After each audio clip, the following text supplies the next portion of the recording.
Welcome to Rauta's Reviews. This time I have a very peculiar case of an album for review. This album, first of all, starts with a very lengthy name, Deathsongs, from the Hymnal of the Church of the Final Pilgrimage. And the band here in question is Hallowed Butchery. Now what makes this album very interesting, or the whole band in fact, is that this started as some kind of a black metal slash grindcore kind of a project, and nowadays it's more like experimental doom with a little bit of parts of neo-folk and black metal. Now if that doesn't sound confusing, I don't know what sounds, because this is actually the change that happened only between the first and the second album. You can hear some of these religious symbols which seem to take no sides between Christianity and anti-Christianity, or alternatively supporting both ways. That is yet to be revealed what this in fact means. Here it says, all songs written, performed and recorded by Ryan Scott Fairfield. So this is a experimental doom equivalent to a bedroom black metal project. One-man project doing this kind of experimental doom in a very peculiar ways. Now let's get these good things revealed right away. What makes this really interesting and kind of a good also is the very fact that this is rather unique when it comes to the music of the band. It's not like you hear a lot of these kind of bands elsewhere, because this is very interesting combination. And what in essence it means that this is not purely doom, this is not purely neo-folk, this is definitely not black metal as such, but having all those elements tied into one. And neo-folk parts, for example, are basically acoustic kind of, or semi-acoustic guitars with clean vocals and all, and then you have these more doomier parts which then again have a little bit flirt coming from black metal side. And it sounds kind of a weird, but interestingly, it's not a unfortunate set of weird kind of a hybrid which doesn't really work, but actually makes kind of a sense. Now, what is the downside of all this originally released in 2020 of an album is that none of the songs are really that memorable or catchy. It's more like what can be salvaged from these parts of different styles is now turned into rather okay of an album. That is, you really have to have the kind of a mindset to understand or get into this kind of album. I think it's more rather an interesting hybrid rather than just, really a good of an album.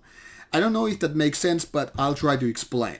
Now, having various and very diverse ideas on a single album and then put together them as if you're using some kind of a super glue can really show that there are seams where different parts are like creating these Frankenstein monsters. Maybe you call them stitches, maybe you call them seams, doesn't really matter.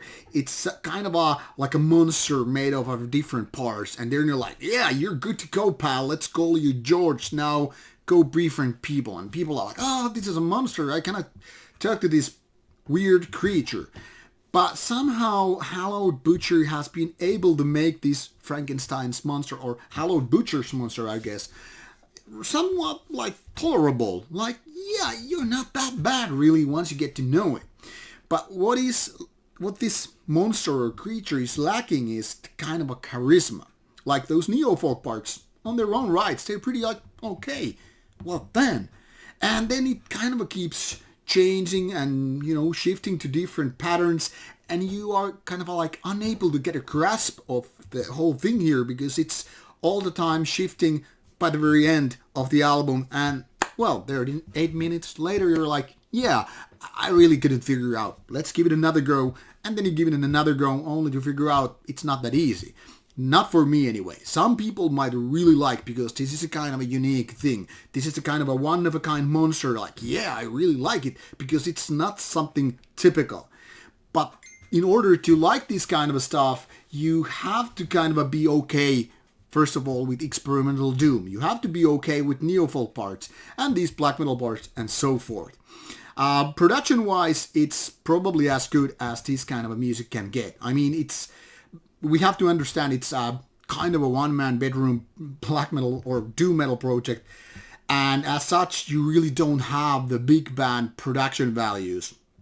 So maybe it would sound even powerful with, more powerful production in all. But that's not something I could see happening. Not with these kind of bands which are next to unknown. And that obviously creates some, limited possibilities, to say it. But definitely an interesting release. Not very good in my opinion, but kind of okay. I didn't have bad time or getting too bored with this. But to be honest, I wasn't like, wow, I'm overwhelmed by this album. I need to talk everybody about it. Like, yeah, you need to really check it out. It's fine. It's okay. And it's unique. But is it really good? Probably not. Anyway, give it a go. You will find links provided in the description box so you can figure out for yourself whether or not you're gonna like it.